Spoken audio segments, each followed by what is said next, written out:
Hey everybody, welcome. Happy Tuesday. We know that some of you are only going to be with us for the first half hour today because of the President's Town Hall, but we are happy to have you here for as long as we can get you. Jen, you want to say hello and then we'll turn it over to our presenters for the day?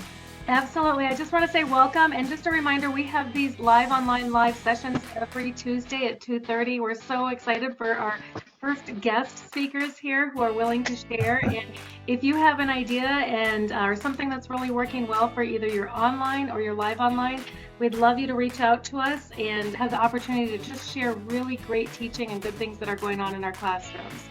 So we'll let you go ahead. Scott and April, thanks for joining us today. Go ahead and get started. Hey everybody. I think actually, Mary, it'd be funny if at 3:30 the president goes, well, welcome to all of you who are joining us late from the LOL session. I think so. Hey, April and I are here though just to share our work that we've done in our calculus courses. Don't run away. We're not going to really focus on calculus. We're going to focus on course design and active learning strategies that we hope you could take to any one of your courses. But notice here, active learning in AOE. April and I are Asynchronous Online Environment. I'm sure that's a well-known acronym now, right? AOE? Well, I know it now. And so what we're going to do is share with you quickly because, so April and I, if you asked us, 6 months ago, maybe now 7 months ago, would we ever want to consider teaching online? I would have said not only no, but hell no, I'm never teaching online. The only way I would ever teach online is if there was a global pandemic, then maybe. Well, we have a global pandemic, and here I am teaching online. So as we went into this thing, I think people have this image of what an online course would look like. Oh, you're just going to throw up a whole bunch of Khan Academy videos, and then you'll find some publishing companies' assignments. You'll throw up some homework assignments, and if the students get them right, they'll get a green check mark. You'll never know anyway because you won't look at it. And then the students will take an online test of some sort, which is sometimes a frustrating experience. And then my job as the faculty will be at the end of the semester, type a number into the grade book. Well, if that's what you think that's what we're doing in math, we're here to share otherwise. So we come to you with a focus on active learning, and we're going to start with what did active learning look like before the pandemic, before we had to go online, and then what does it look like after? April's going to give us a view of what it looked like before. Yes. Okay. I'll take it from here for a few slides. And so what we're going to do, here's our plan of attack. We'd like to kind of give you a general idea of where we're coming from, things that sort of guide our thinking and our philosophy in the creation of the course. And then a little bit later, we're going to get into some details about the content we have for our courses. And so here's something that guides us. And we bring this from a national perspective. We have, for those that are not in the math field, we have an organization specific to two-year college faculty called AMATIC. It stands for the American Mathematical Association of Two-Year Colleges. And a few years ago, we published what we called an impact guide. And this impact guide was really focused on improving mathematical prowess in college teaching specifically. And within that guide, we have what we call the Prowess Pillars, yet another acronym. Prowess, for us, stands for proficiency, ownership, engagement, and all of that leading to student success. And so these are the things that we build upon this more national guide about college teaching and what mathematics teaching in the first 2 years of college should actually look like. So then we move to something that we're calling the Active Learning Guiding Principles. And this we take directly from a National Science Foundation funded project from Seminole. It's called Seminole, Student Engagement in Mathematics through an Institutional Network for Active Learning. And I took a sabbatical a few years ago in 2017 to 18. And I had the great experience and opportunity to work with the team at San Diego State University on this Seminole project. It was so great. I loved the work so much that I asked to stay on even after the sabbatical was over and try to continue learning more and bring back the things that that project was doing at the university level over to our community colleges. And one of the big takeaways was this idea that no matter the kinds of strategies that you might employ, in, say, a mathematics course to engage students, they can all be kind of guided by these methods and classroom norms. And these methods and norms can promote these 4 items: that students are deeply engaged in some mathematical thinking, that there is certainly student-to-student interaction. And then here's 2 more about what the instructors are doing, that the instructors have interest in use of student thinking to guide the instruction, to maybe guide the assessments, guide the lesson activities, all of that good stuff. And the 4th being instructors' attention to equitable and inclusive practices, and finding ways to not just engage students, but being mindful of who is actually being engaged in the instruction. So these 4 particular guiding principles are what really guides us in the kinds of things that we develop and want our students to be doing, and also as we reflect on what we're doing as instructors ourselves. So another thing that sort of guides our thinking is just this simple question: who is doing the thinking in the whatever classroom? We happen to be in an online environment right now that we're focused on. We have a couple of instructors that are also doing remote teaching. And, back in the day, we used to do in-person stuff. But still, we're thinking about all of this as a classroom. And so who is doing the thinking in the classroom? Is it our students, or is it us as the instructors? And if it's the students, then which ones are doing the thinking? And here's kind of where the equity and inclusive teaching comes into play, that we're not only mindful that it's hopefully the students doing the thinking, but we are kind of tracking who is actually being the ones that are responding to questions and are truly engaged with each other. And so this really is the foundation to all of our work in our courses of trying to tackle who's doing the thinking, so that we get activities that really emphasize students doing the thinking. When we think about student engagement and how to foster student engagement, of course, it's about the active engagement with our students. We want our students to be active with each other. We want the students themselves to be constructing their own knowledge through some sort of social interactions. But for us as mathematicians as well, we want them to be cognitively engaged in the mathematics, not just superficially, but actually deeply engaged in the learning of the mathematics. So that's at the heart of things. It's great to design activities, whether it's asynchronous or synchronous, in person, online, remote, whatever the style, whatever the environment. It's great to have students be actively engaged, but we really want to push the envelope on them being cognitively engaged at the same time.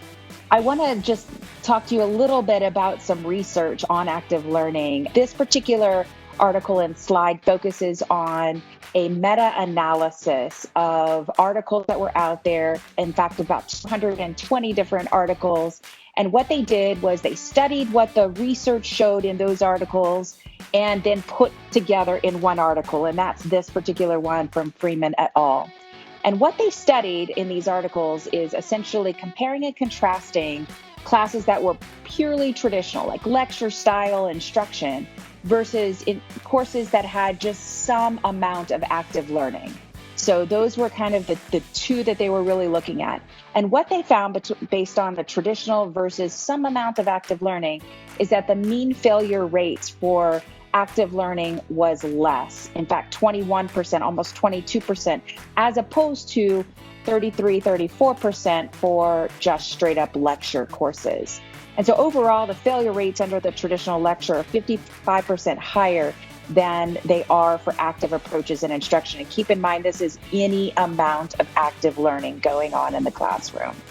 And so this has been an article, at least in the mathematics field, that has been leveraged quite a bit in publications focused on how does active learning really promote student success in our courses. And then a follow-up study by a similar team, this one led by Theobald et al., really then looked at active learning and how that helped our underrepresented STEM students. And what they did here in this study is they analyzed how the change in the teaching approach, the traditional versus any amount of active learning, impacted those minority and low-income students. And on average, what they found was that active learning reduced the achievement gaps in exam scores and passing rates.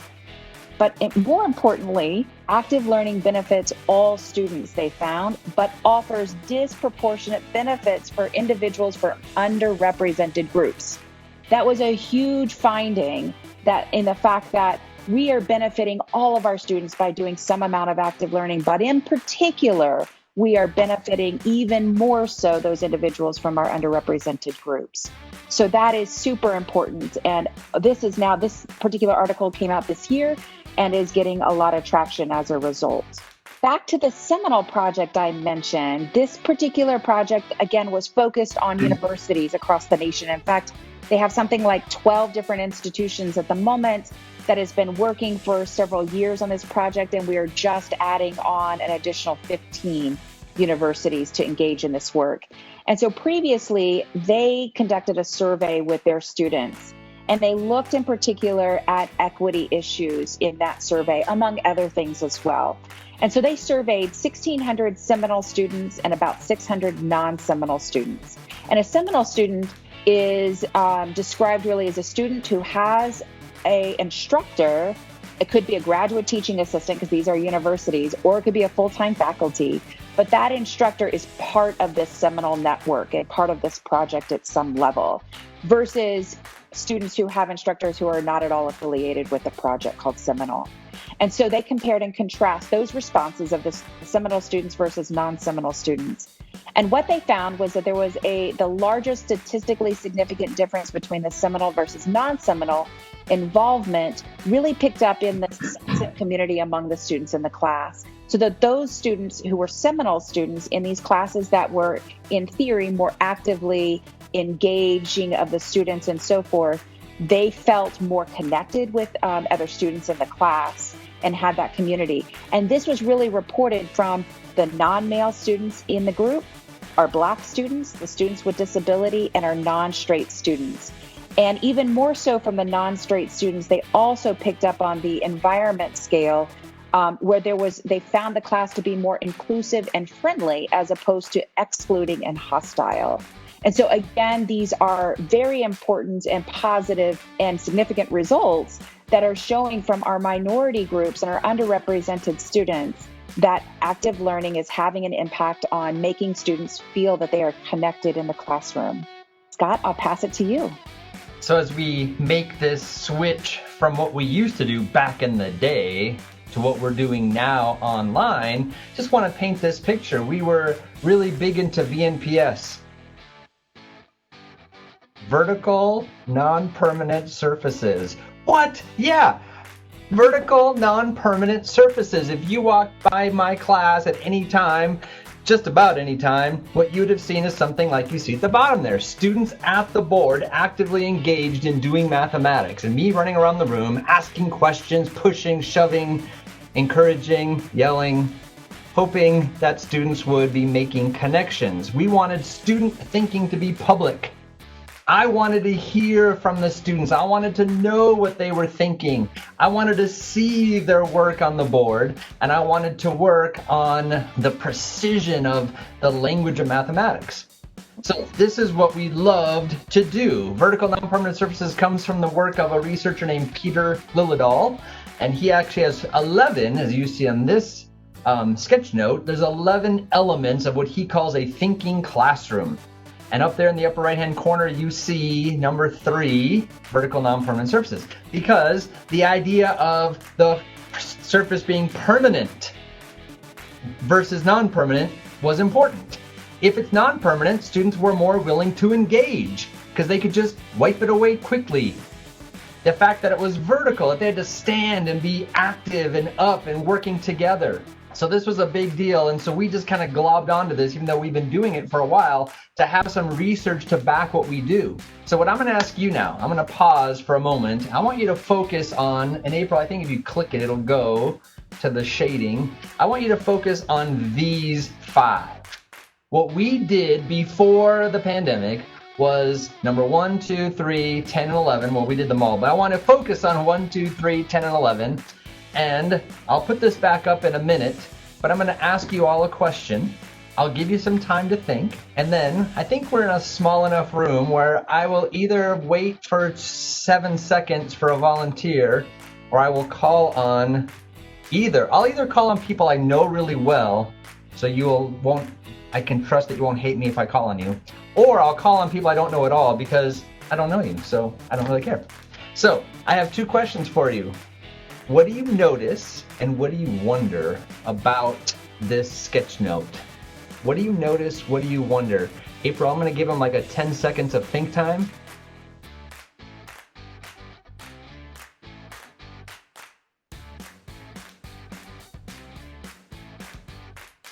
Now just focused on those shaded in pink ones, 1, 2, 3, 10, and 11. Would you unmute yourself if you have a notice or a wonder? I noticed the group involvement, group work in a couple of these. Which ones? The randomly assigned groups, right? Students have to work together, but also when you're in front of those vertical non-permanent surfaces, those are group activities as well. And I can't tell what number 1 says. Can you read the orange thing? Number 1 says begin with a problem. Give a problem-solving task. And these students should be engaging, collaborative, promote talking. Yeah, that's great. Those also could be group activities too if you have them. Absolutely. Yeah, often the way it works is we begin with an engaging, collaborative, something that promotes talking, kind of a problem. We put them into visibly random groups and then send them to the vertical non-permanent surface. Yeah, they all kind of work hand in hand. So Scott, it's not as much about the content is that I'm hung up on sketchnoting. I thought only a mathematician would sketchnote like this, because usually the whole sketchnoting concept is very organic and it flows, and this is very box list, list. But it does make me think again about sketchnoting as assignments, to have the students create sketch notes, whether it's math or English, or I think can be a valuable process. Cool. I have a wonder. Yeah. In part 1, I'm wondering about the difference between non-curricular and curricular problems. For me, I'll tell you how it plays out. Early on, when the semester starts, I want my students to, on day 1, in fact, about 17 seconds into the start of the class, I've got them at the boards with a partner doing something, but I often will do it with something non-mathematical so that they're on an equal footing. Nobody is like I'm good at math and I'm not good at math. Those kind of images that I don't like my students to have, but they sometimes come with. And so there'll be a problem or a context for them to start talking about to establish those classroom norms about what it's going to be like. So that's how it plays out for me. April? Yeah, same thing. But I'm also thinking like the problems that non-curricular, that is, these are the problems that you probably wouldn't find in a mainstream textbook. Maybe something that isn't like the usual run-of-the-mill, one train go in one direction, the other train go in another direction, find when they're going to meet up kind of type of task that is in like every single book, like forever. So I think that's what Lila Dahl is really promoting here, is find those sort of novel problems that students really have to think about, that are connected to the real world, that are meaningful to them, and that you wouldn't find necessarily in a textbook. Could I have one more volunteer, please? I love that there is no sitting and just staring. Piece of those is an active doing. That is my favorite part about this, that they're either talking, they're either writing, they're either thinking, they're collaborating, they're always doing. Yeah. Okay, I'll be that guy. How do you apply this then to the WebEx classroom? I mean, if I'm in the classroom with 20 people in one room, I can put them in groups. That's fantastic. I've done that and it works and everybody's talking and everybody's happy. But I'm sitting with a screen with names and letters in a square like right now. Mr. Scott, how do you assign us into groups of 2 or 3 and get us in front of that NVPS XYZ thing? Well, we're going to share with you. This is the bridge. This is the middle sort of the presentation where we're going to go from. Okay. This is what we were doing. This was our image. In fact, let me just transition now. As we walked into this, say back in March, certainly in May, because we did this over the summer, and then now here we are in the fall, we looked at what we did and asked ourselves, how in the world are we going to do this in an online environment? Because it's so important for us that students are engaged, that they're active, that they're learning. It's so important for us because that's how they learn best, we think. Oh yeah, by the way, this is just a free advertisement. We've been hosting an Excellence in Mathematics conference here at Chandler Gilbert. I think this is our 4th one coming up. Yeah. And this year it's going to be virtual, of course. But the author of the Building Thinking Classrooms, Peter Willedal, will be visiting us virtually on March 6th. So we're excited about this. We offered this to our K-12 community as well as the Maricopa District, and it's been a fantastic opportunity to share good teaching and learning. So yeah, we looked at this thing and said, what in the world are we going to do? And so, in fact, April, go to the next slide. We're going to just pause for a minute to kind of bridge this and make this a little bit more active. We would like you to take a minute, and you probably have all been there, but let's do it together for a moment. Before the pandemic, did you ever get up in the morning after you kind of woke up and were aware of what was happening? I don't feel like me, it takes a minute. And you thought, oh, I'm going to school today. And at first you go, oh, I'm going to school today. Oh yeah, today's the day I'm doing What was it that you did prior to the pandemic that when you knew that that was happening in your class today, you got excited? And then number 2, if it got you excited pre-pandemic, how can we do those things? Or I learned this as I struggled with this. It's not that I can do them. I can't physically have students at the vertical non-permanent surfaces. So how can I accomplish that same purpose in an online environment? So how can I do this in an online environment? And we're going to, again, have a moment to share. April, you want to do this in the chat? We can do it in the chat, or people, since we're a small group, if people just want to unmute like they did before and chime in. Yeah, we're happy to hear some strategies for your ideas here. Cookie Day, you guys would really appreciate Cookie Day because I was sneaking in calculus.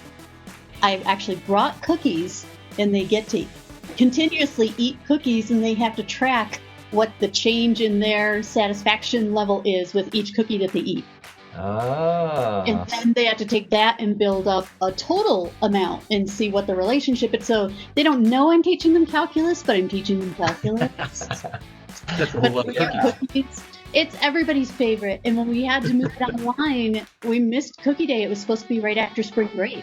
So it wasn't ideal, but I had them do a discussion board and told them to pick whatever consumer good they wanted, do the same worksheet we would do in class, graph it, take a photo, put it in the discussion board, and then compare notes with other people and see what the trends were. Cool. Love it. So does it get dramatic? Like I'm thinking satisfaction's pretty high for cookie 1, 2, 3, 4, 5. Then does it like just crash on like cookie 9 or what? It varies a lot. And I tell them, because part of the reason I do it this way is because they say, well, you can't make generalizations about all consumers because all their tastes and preferences are different. All right, well, you're all getting into 10 different groups.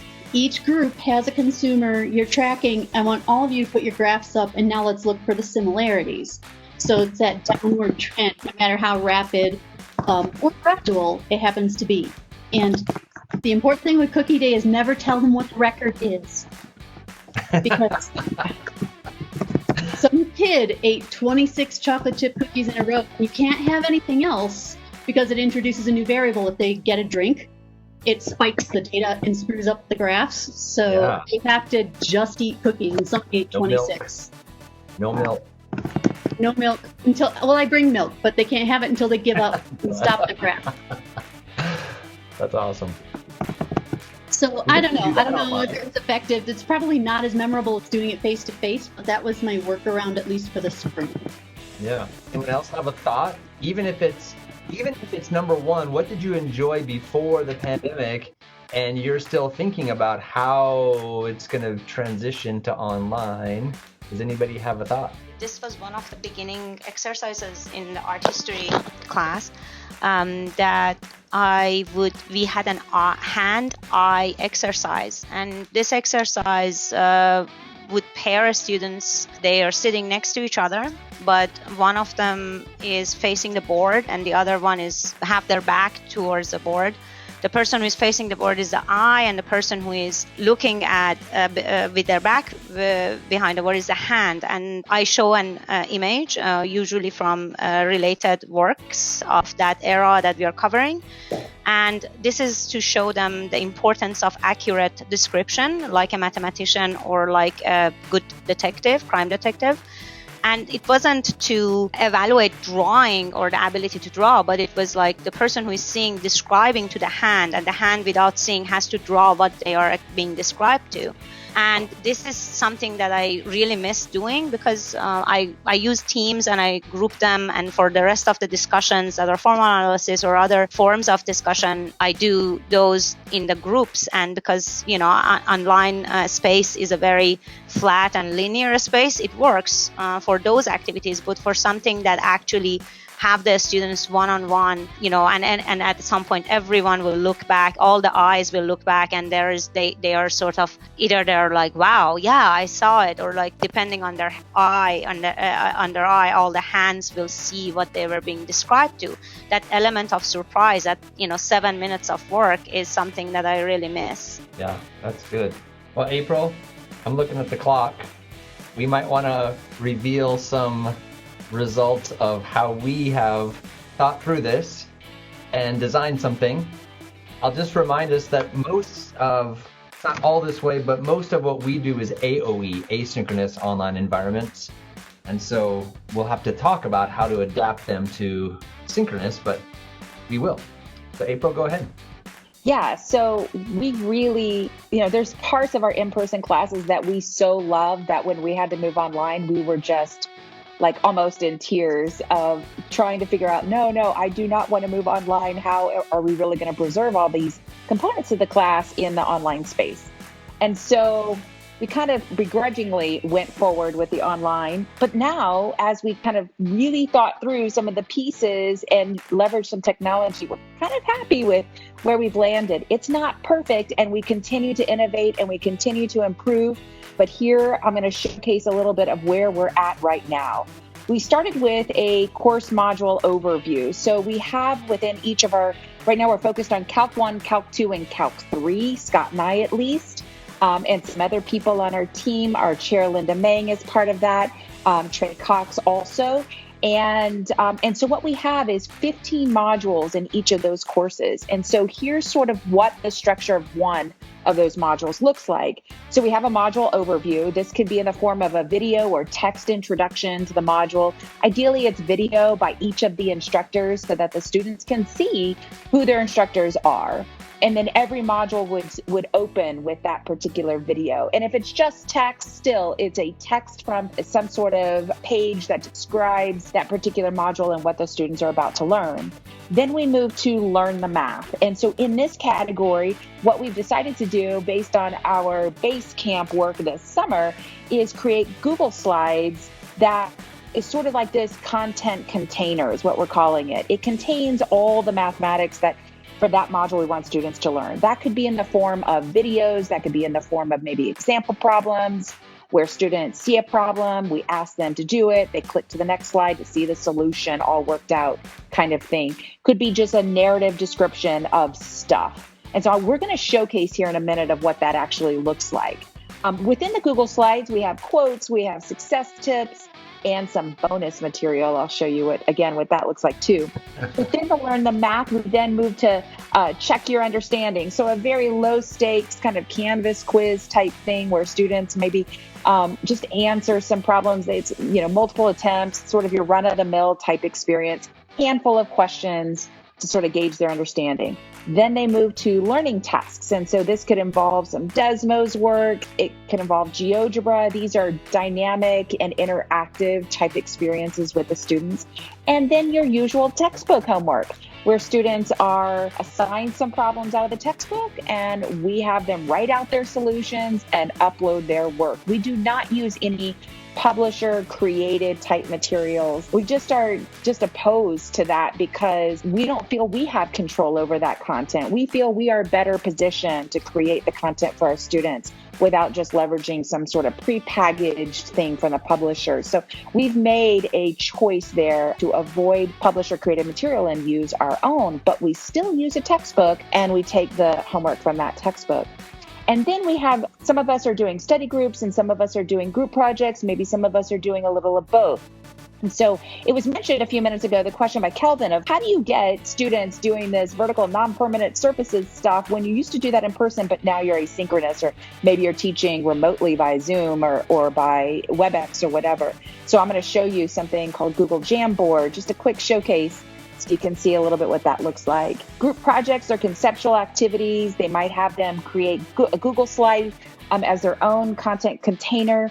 There is a sustainability project that students might do as a culminating project at the end of a semester. There's all kinds of different pieces, but every module has these 5 main components: an overview, learn the math, check your understanding, learning task, and some sort of group interaction project, so forth.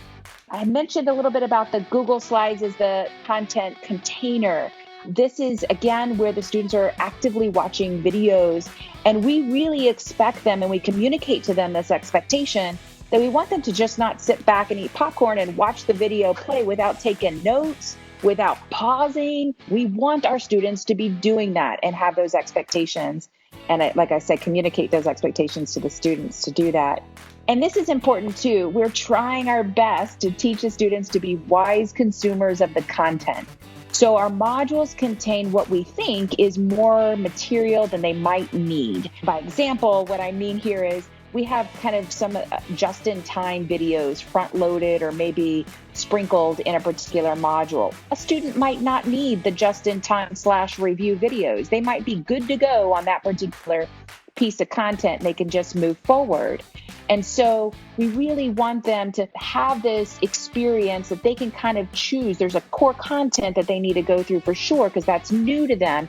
But there's also these extra pieces that they can decide, do I need that or do I not need that? So being wise consumers of the content is really an important skill that we're hoping our students are gaining while they're working through our courses. Of course, like many of us teaching by Canvas, there's discussion questions.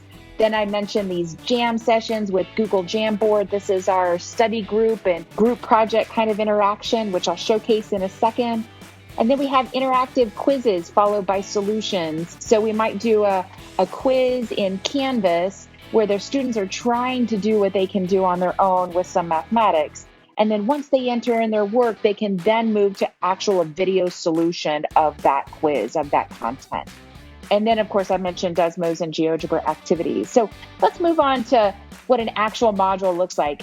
I'm going to showcase in the next several slides. And just a warning, there's 30 slides or something like that. And I'm just going to click through and talk about a few of them. So don't be too concerned as I click kind of fast. But this is Calculus 1, Module 1, and this is the content that we have.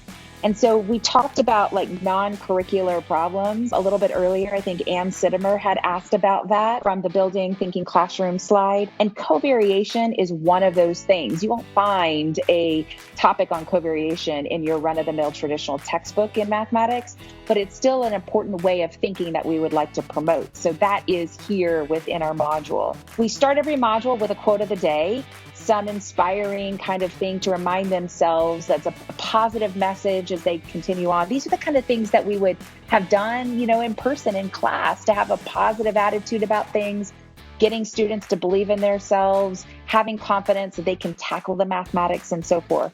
So we include something different every time. We also have a success tip of the week because, as we know, teaching and learning online is very different. So things like begin building relationships right away is an important reminder for our students. And now we get to an about this module. So we have a quick description of what they're going to learn and maybe some advice along the way. As in the bottom here, as you watch the videos in this module, be sure to take notes along the way, kind of like what you would do in an in-person class. So we sort of drop those things from time to time within the module. So here's an example of a review slide. Again, this is, being wise consumers of the content. A student might say, what, I totally understand function notation. I don't need to watch this video. I can move on. But let's say they don't. And, from experience, function notation is something that's really taught 3 classes before Calc 1. But honestly, students get to Calc 1 and they're very rusty on the thing, which is why it's sitting in here. So at least it's here for them. They can always return back to it if they don't watch it up front. And we've been trying to also write very copious notes relating to that particular video. So students could click on that and actually print out, if they'd like, notes that go right to this video, or they can author their own, or they can annotate our already existing notes. So you can see a few of the slides that are like this. And then we have, in this case, some more notes about how to just deal with the modules, the expectation of, doing something and clicking over to the next slide, for example. We anticipated that students were maybe new to Canvas, new to Google Slides, and certainly new to Google Slides within Canvas. That was so slick when I saw this at base camp over the summer that I just had to replicate it in our courses. And that is, once you create the Google Slides, you can just copy the embed code, put it into a page within Canvas.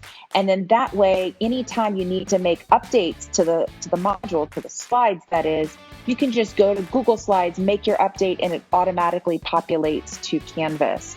And we love this so much because we were also sharing all of our slides with other faculty, our adjuncts, our full-timers. And so we wanted them to be able to have any of the updates very easily that we were making as we made them. So some content here. Now we get, in this particular module, we've got 3 main sections of content that we're focused on. This one being the covariation. We try to pop in fun little cartoons and jokes every now and then, just sort of lighten the mood as students are working through some of this heavy Calc 1 content. We also really thought about, not only did we want students to be working together on things, but we wanted to replicate a whole class conversation that we might have with students in various activities. This is one of those times. And so we purposefully thought about having, a particular handout that students could download here that we would have given out in person as a handout in class, and then work through a series of slides with questions that we would pose. We'd have them watch the video, then we would go, pose another task or another thing for them to do. And so I'm just going to click through a bunch of these, but these are the types of things. In fact, I would use this exact type of PowerPoint back in the old days, pre-pandemic, with my students, and same videos as well. And here I've been able to contain that here in this Google slide deck. And again, ask the types of questions that I would want students to be thinking about had I been with them in person. And so this gives you a kind of a feel for what at least this section might look like. The next section on limits is another piece here. In this particular case, we have a video from not myself and not Scott and not other instructors. We've kind of pulled, some videos out there that were really, really great and also embedded them here to supplement our work. Here's some videos from Scott, also with some notes that correspond to what Scott is talking about in the videos. And again, we have several of these kind of going back and forth. And again, students might say at this point, I got it. I have made sense of limits. I don't need to see part 4 here. I saw the part 3 and I'm good to go. And so they could decide of that, how much do they actually need. In this particular case, there was 6 different videos. And then they get to the continuity section. Here's another video that they might watch. More content, kind of summarizing general thoughts about that content, and then they are done with the learning. So I mentioned we have like bonus material, bonus section. At the end of each module, we have tried to include a fun video that is related to the mathematics, maybe directly connected to what they're learning, or maybe just some mathematics, to kind of give them a wider perspective about how mathematics can be useful. This particular video is from our very good friend, James Tan, who's a mathematician at large. He happens to live here in the Valley, but he goes all over the world, literally all over the world, talking about mathematics and jazzing people up to learn math. And he makes these really fun videos, in this case, like how does mathematics and wobbly chairs actually connect?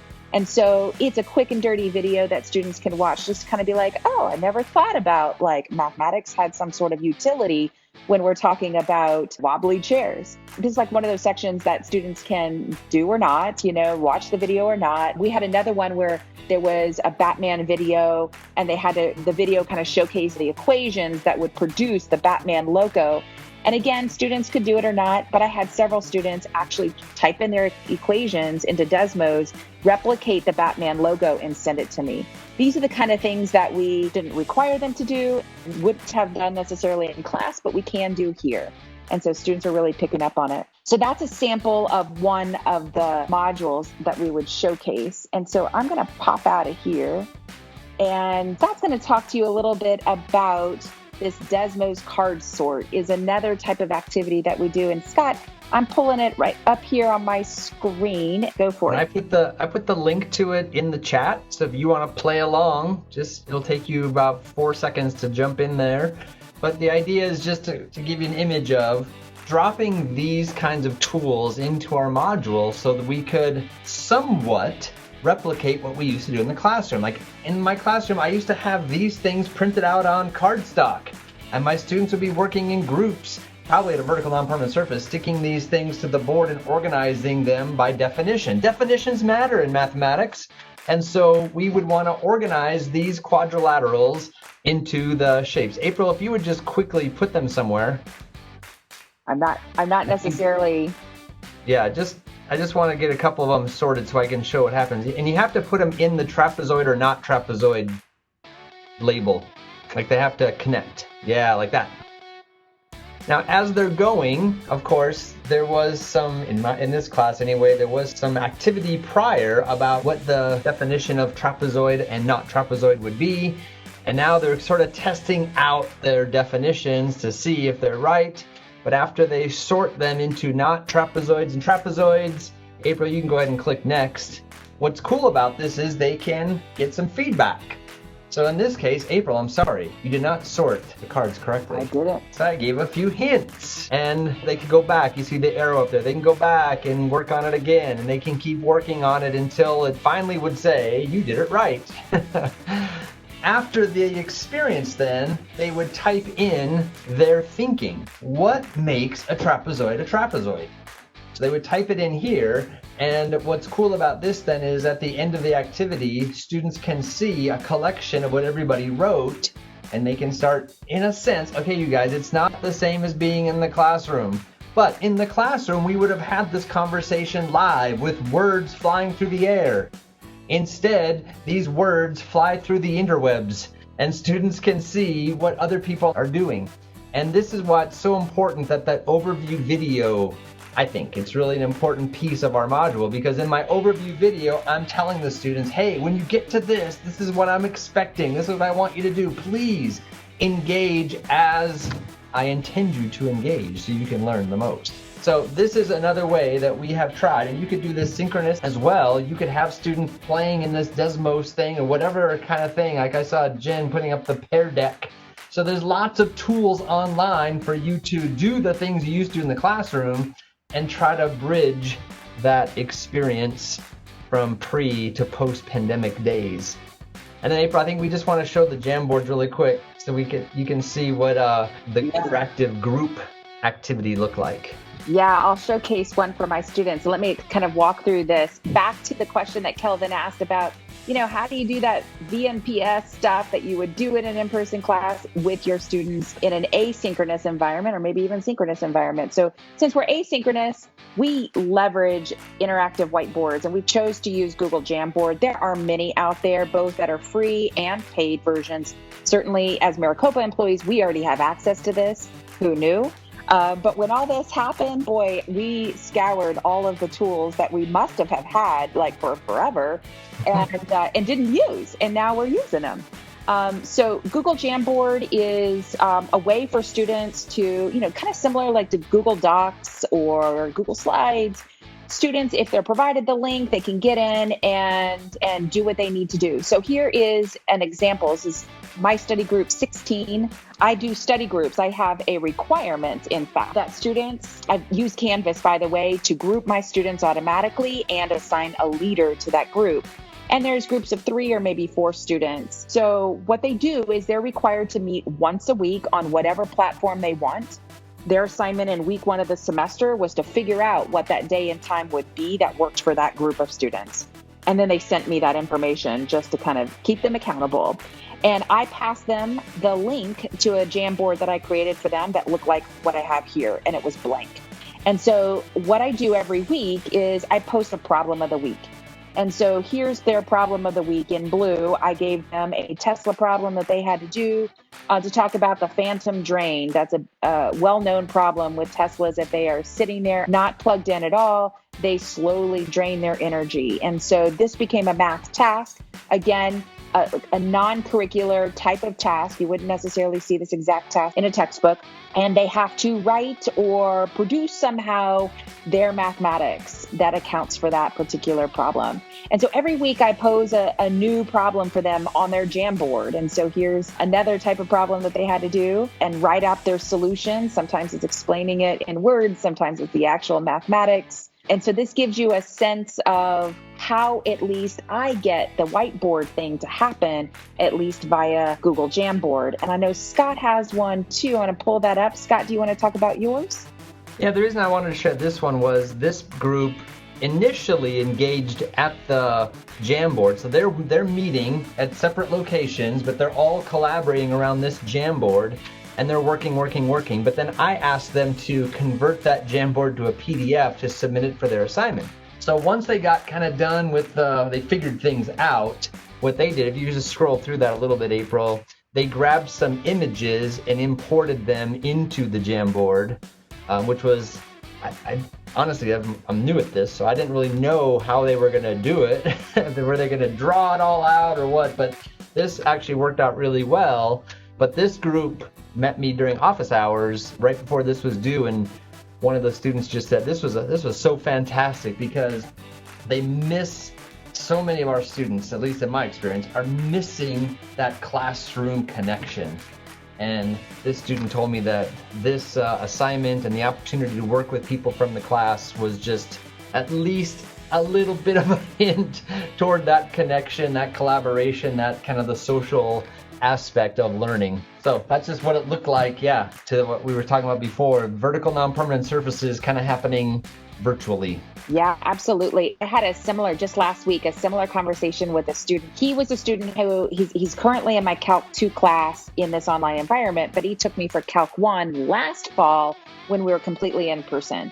And so I got to ask him, okay, Jake, now that you have seen sort of both worlds, how do you compare and contrast? What are the things that are working for you? And he said, the one thing right now that's working for me the best is the study group and using Jamboard, because I so loved being up in the whiteboards in our physical classroom last fall when we were in person. And at least having the study group gives me connected to the other students. And it turns out, just fortuitously, that the other 3 students that he is grouped with, he's in a group of 4, 2 of them and him have 2 other classes together. And they only knew that because they were getting together in this study group session doing the mathematics, and then they started talking about their other courses and their other instructors and realized, hey, we're on all these online classes together.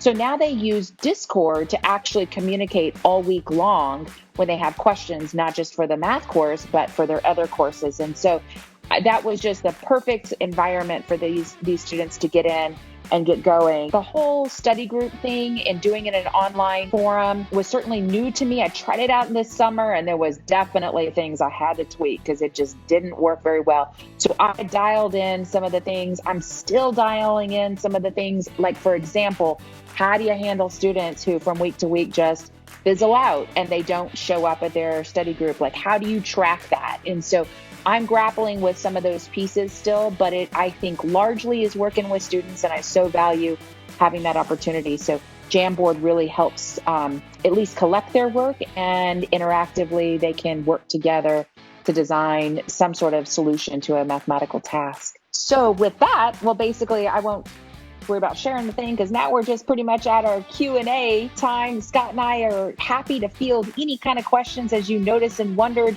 throughout our presentation here. So if you have questions, feel free to put them in the chat, or you can also just unmute yourself and ask. And while people are formulating their questions, I just wanted to toss in there that Jen has been looking into Jamboard and is planning for us to do a Jamboard session in 2 weeks, so on October 13th. And for those of you who are asking about small group breakouts within WebEx, that's here now. That's available in our WebEx meetings. If you want to see more about it, we're going to do a session on that next week. The CTLA staff will be showing how to use those breakout groups within WebEx. Well, April, if there's no Q's, we could just give some A's. Just give some answers. Go ahead. Give us an answer. In your calculus classes, what's the different ranges of program majors? I mean, do you have like interior design people in your class? Well, in Calc 1, we mostly have STEM majors, so, and in fact, mostly engineers, but we also have psychology majors and a few others that only need like Calc 1 and they don't need to go on further. So that's the mix. Because I can see how if they're engineering math majors and they're going to live and breathe by calculus, okay, yeah, I'm all in. But you get business majors they've chosen calculus by mistake as an elective or something. I know that's not true, but let's go with it. How do you get that excitement built in them so that they, again, they want to participate, they want to engage, they want to add to that discussion, they even want to participate as opposed to tell me what I need to do so I get this over with kind of a thing. You know what I'm talking about? Absolutely. You know what? No matter what level of math we teach, we battle that same thing. Even though these are, for example, a lot of them engineers who they're going to be using this mathematics in calculus specifically in their jobs. It's still not a thing like they're, skipping down the hallway coming to math class. And so, we, like Scott and I, we really try to bring a lot of energy to teaching in person. And we're trying to replicate that same energy in the online environment as well. But yeah, I think that's what it is. It's encouraging. It's prodding sometimes. It's pulling students to the side and saying, hey, this is really exciting stuff. We just need you to invest the time. Because even though they're going down a career path that needs the math, it's not necessarily their fave. By the way, we hardly have, unfortunately, any math majors at our community colleges. Like, I think I've known 10 in my 23 years of teaching. Yeah. Well, and I think that one of the great things is that because it's math, it's one of those fundamental skills that applies to lots of other fields. So when you talk about business majors, I wish when I took differential equations that we had had a book that was business applications, because it was all just engineering problems. And then I got to grad school and all of these growth models were based on differential equations. I was one of the few people who left still standing after a year and a half because I had a math background. So it just applies to a lot of areas. I think I sent you guys a link where they're talking about animators needing to have these math backgrounds in math and animation. So you got your art students, you could be looking at, rates of change in organ donation versus people on the waiting list and just, what kinds of factors are altering that. So I think it's that wide applicability to lots of interests that helps. That you guys were talking about, those sort of non-traditional, not textbook examples.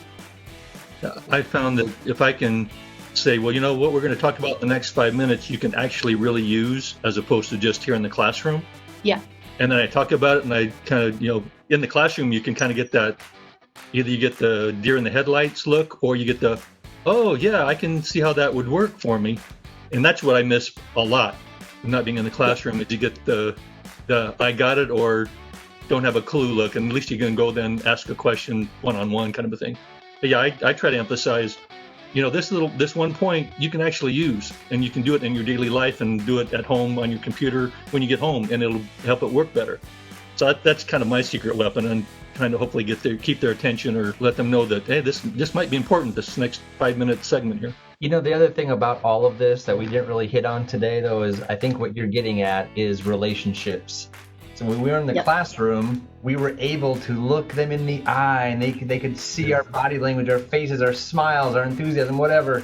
So I know I'm spending, ask my wife, way too much time communicating with my students via, speed graders. They submit their homework. I'm just poring over it and trying to give them that feedback, that individual, meaningful, unique feedback. I'm sending videos all the time. I'm sending messages all the time to encourage and communicate. And I have this tagline. Everything I send now, I end with engage early, engage often, and stay in touch.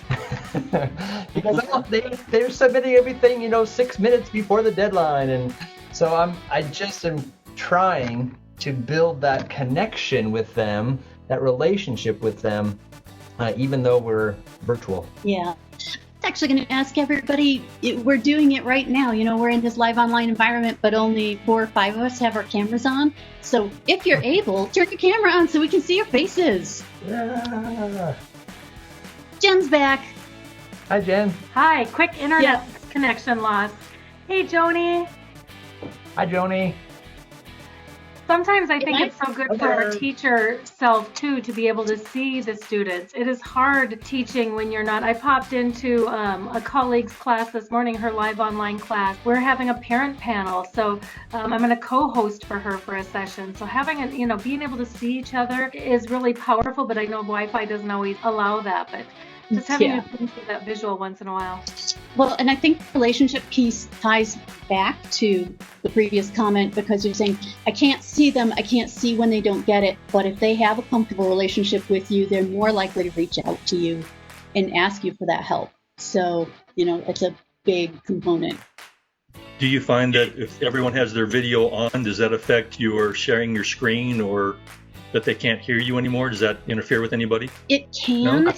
It can have bandwidth capability issues. So with Jen and I, when we're doing a session like this, we'll usually say we're going to start with our cameras on, and if it's creating problems, then we'll turn the cameras off. Okay. Another strategy. And I know that we're past 3:30, so if you have to go, we get it. But if you want to stay for a few more minutes, we'll stay for a few more minutes. We had another instructor share a strategy as well, where they would call on a student, and then the student would call on another student. That Joni Burris is on this call. She does this.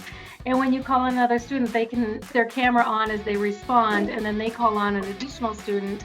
And so it's just kind of that tag team. You never know when you're going to get called on. So Joni shared that, and a lot of people have said that has just been such a great strategy for them, because then students don't know if they're going to be called on, but when they are, they turn their camera on and answer or respond. Thank you, Joni.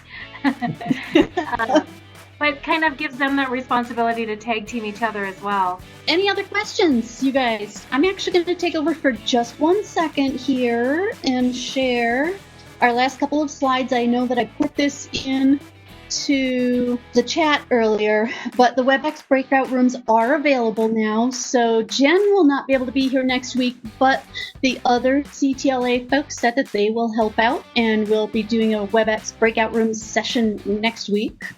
Then I think Jamboard sometime after you get back, Jen. And we always encourage you to give us suggestions or questions, or if you want to be a presenter, or if you have a panel that you'd like to see like we did last week, then the bit.ly/LOL suggestion box. And it is case sensitive. So you have to do capital LOL and then suggestion box. Is that it, Jen? That's it. Thanks, you guys, for participating and joining. Huge shout out to April and Scott. Thank you so much. Like, I could have listened to you. I've got so many notes here I was taking as you were going through. Notes too. Sketch notes? I wish. wish. Although I do sometimes. I even am able to do sketch notes on my iPad, and then you can record it as an animation. Okay? Awesome. All right. Bye. Thank you. Thanks for having us.